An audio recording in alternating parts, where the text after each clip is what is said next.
Most of us are on some facial recognition database. For example, Facebook can recognize you when you upload a picture of yourself. CCTVs are everywhere in modern cities. Facial recognitions can help catching criminals, but it also enables the government to monitor their own citizens. So how should we balance the benefits and the harm?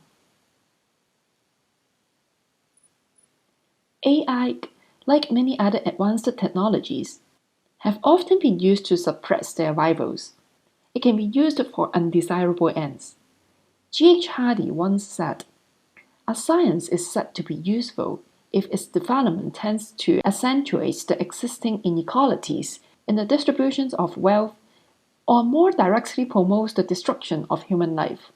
Some destructions can be, for example, massive surveillance programs by government or corporations, loss of civil liberties, new forms of cyber attacks or weapons.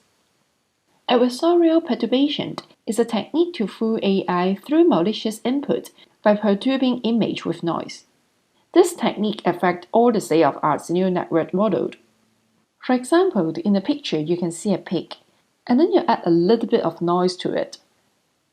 Then AI may not be able to identify it as a pig anymore. But human being is able to identify it because you cannot see the noise.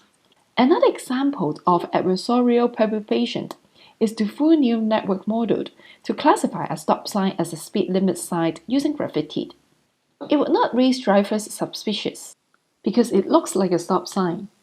There is no known defense against adversarial perturbation attack in general.